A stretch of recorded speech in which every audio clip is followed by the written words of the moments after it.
Alhamdulillahi Rabbil Alamin. Wassalatu wassalamu ala Rasulillahi wa ala alihi ashabihi ajma'in. Falenderimet e plota I takojnë Allahut, ndërsa salavatet dhe selamet qofshin mbi pejgamberin e fundit Muhammedin, mbi familjen e tij dhe mbi shokët e tij fisnik. Një prej mëkateve shumë të përhapura në mesin e njerëzve është përgojimi. Shpesh njerëzit u kushtojnë rëndësi të madhe namazit, agjërimit, veprave vullnetare. Dhe kjo padyshim është një gjë tepër e mirë sepse janë obligimet e Zotit. Por njerëzit nuk I kushtojnë rëndësi fjalëve që nxjerrin nga goja, dhe kjo është tepër e dëmshme. Zoti I lartë thot në Kur'anin famlart: dhe mos e përgojoni njëri tjetrin. A do të dëshironte ndonjëri për jush ta hante mishin e vllaut të tij të vdekur? E kjo për ju është e urrëtur. Këtë krahasim e bën I Madhi Zot në Kur'anin famlart. Pra, por çfarë do thotë përgojim?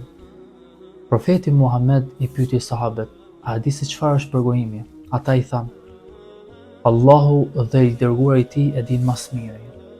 Ai tha: të flasësh për vllaun tënd, atë që atij nuk I pëlqen, ky është përgojimi.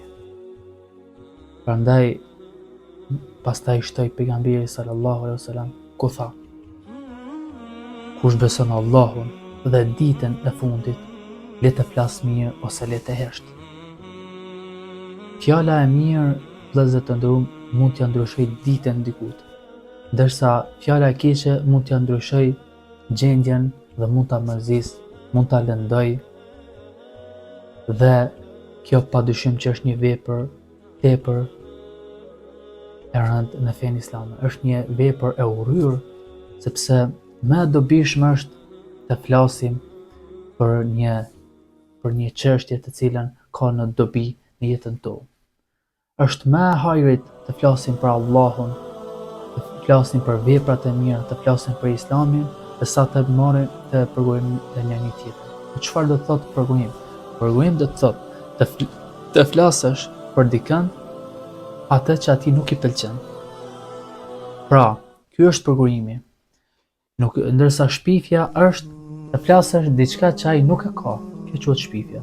Ndërsa përgojimi është I ndaluar në fenë islame. Sepse gjuha, vëllezër të nderuar, prandaj secili prej nesh, çdo besimtar dhe besimtar duhet ta ruajë gjuhën nga fjalët e këqija. Sepse gjuha mund ta dërgojë njeriu në xhenet, por gjuha mund ta dërgojë njeriu edhe në xhehenem. Kur flet mirë, ai merr sevape, ndërsa kur flet keq, ai merr gjunafe. Prandaj duhet të kemi një kujdes të madh në ruajtjen e gjuhës dhe të mos miremi me thashëtheme. Ja që dhe të bëjmë biseda të kota, e bëri filani këtë, e bëri fisteku këtë. Sepse thashëthemet nxisin urrëtie ndaj njëri tjetrit. Andaj duhet të kemi kujdes të miremi me gjërat e cilat na bëjnë dobi, të flasim biseda, të bisedojmë biseda të cilat kanë dobi në jetën tonë, të largohemi të keqes, të afrohemi tek e mira, pra të flasim mirë, ose siç thot pejgamberi Muhammed, të flasim mirë ose le të heshtemi, sepse do të marrim, Zoti do të na marrë në llogari për çdo fjalë, do të na marrë llogari për çdo vepër të cilën e kemi bërë. Dhe se si e kemi përdorur gjuhën, sepse gjuha është një mirësi e madhe nga Allahu. Andaj Allahu na bëf për aty të cilëve e përdorin në punë të hajrit. Lutim Allahun që të na ruaj nga përgojimi, nga shpifja dhe nga fjalët të kota. Dhe të na bën nga ata të cilët e përmendin Allahun dhe flasin vetëm mirë. Amin.